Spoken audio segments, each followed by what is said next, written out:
আসসালামু আলাইকুম, কেমন আছেন সবাই? ক্যামেরাটা অন করলাম মাত্র।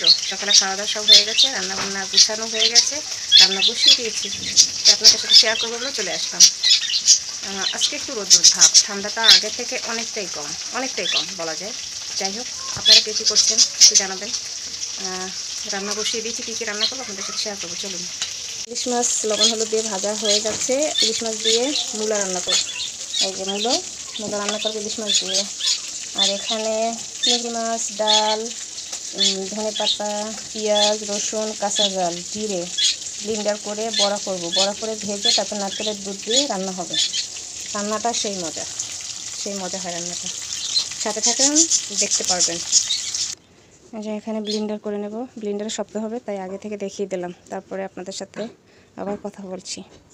এই যে ব্লেন্ডার করা আমার শেষ, এখন ঢেলে নেব। ঢেলে আর হলুদ, লবণ, মরিচের গুঁড়ো সব দিয়ে, বাকি যা আছে সব দিয়ে এবার ভেজে নেব। ভেজে তারপরে নারকেলের দুধ দিয়ে রান্না করবো, সাথে থাকবেন।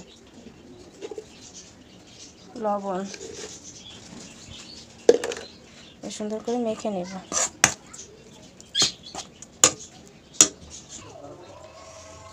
এবার বড়াগুলো সুন্দর করে ভেজে নেব। আমি কিন্তু চামচ দিয়ে এমন করেই দিই, হাত মাখাতে ভালো লাগে না। আপনারা কারা কারা এমন করে চামচ দিয়ে দেন আমাকে একটু জানাবেন তো। আমি কিন্তু এমন করেই দিই সবসময়, খারাপ হয় না, ভালোই হয়। কি সুন্দর ফুলছে দেখছেন, কি সুন্দর ফুলছে। এগুলো তো খালিও খাওয়া যায়, খালি ভাত দিয়েও খাওয়া যায়, কিন্তু আমি পছন্দ করি একটু নারকেল দিয়ে। যার কারণে নারকেলের দুধ দিয়ে একটু রান্না করব, মাখা মাখা রান্না করব। সেই মজা। আপনাদের ভাইয়া খুব একটা পছন্দ করে না, কিন্তু আমি পছন্দ করি, কারণ নারকেলের দুধে তো গ্যাস। রোদ বেশি না, হালকা হালকা রোদ, খুব একটা বেশি না। বাতাসও আছে ভালোই বাইরে। দেখিয়ে দিলাম, কাপড় চোপড় শুকাতেও দেখাতে পারলাম না। ভাজা শেষ, এবার তুলে নিচ্ছি।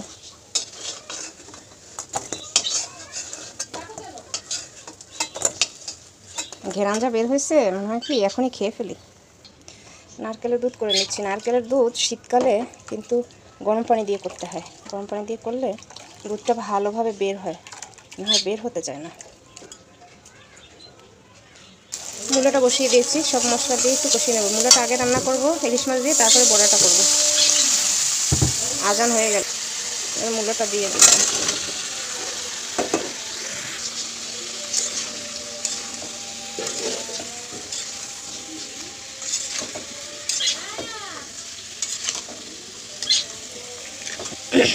বড়া, ইলিশ মাছ ভেজে রেখেছি, আর এই দুইটা জিনিসই আমার অনেক বেশি পছন্দের।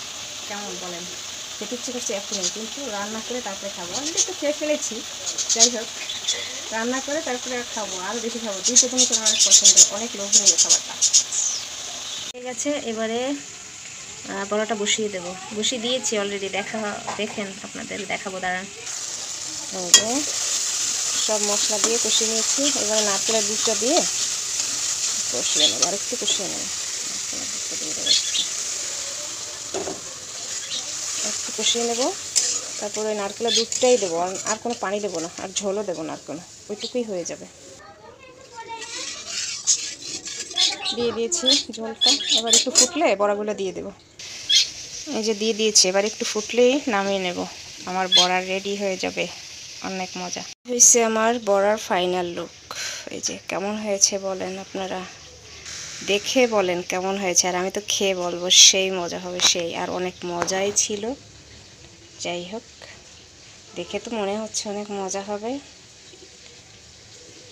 আজ এ পর্যন্তই, আবার পরে কথা হবে। হচ্ছে আমাদের বাসার সামনে, এই হচ্ছে আমাদের বাসার সামনে একদম স্ট্যান্ড, যে বাস থামা আছে, আর অটো, রিক্সা, ভ্যান সবই চলছে। আর এই হচ্ছে আমাদের বাসা, এই হচ্ছে আমাদের বাসা। এই যে আমাদের বাসা, এই যে আমাদের বাসা, এই যে আমাদের বাসা। এই যে আমি দাঁড়িয়ে আছি, আপনাদের সাথে আজকে সব শেয়ার করলাম। আকাশটা সুন্দর, মেঘলা, মানে পরিষ্কার একদম, আকাশটা সুন্দর। এই যে আমাদের একটা বাদাম গাছ আছে, কিন্তু বাদাম হয় না, এখনো হয়নি। এই যে গাছ, ফুল এখনো ফোটেনি পুরো, গাঁদা ফুল গাছ এখনো পুরো ফোটেনি। এই যে একটা টগর ফুল একটা হয়েছে, এই হচ্ছে সন্ধ্যা মালতী হয়েছে। যে বড়ই গাছের বড়ই এত সুন্দর, কিন্তু কি হবে সব পোকা, সব পোকা। এত বড় বড় বড়ই কিন্তু পোকা, অনেক মিষ্টি কিন্তু পোকা, খাওয়া যায় না। নেক্সট ভিডিওতে, সে পর্যন্ত সবাই সুস্থ থাকবেন। আল্লাহ হাফেজ।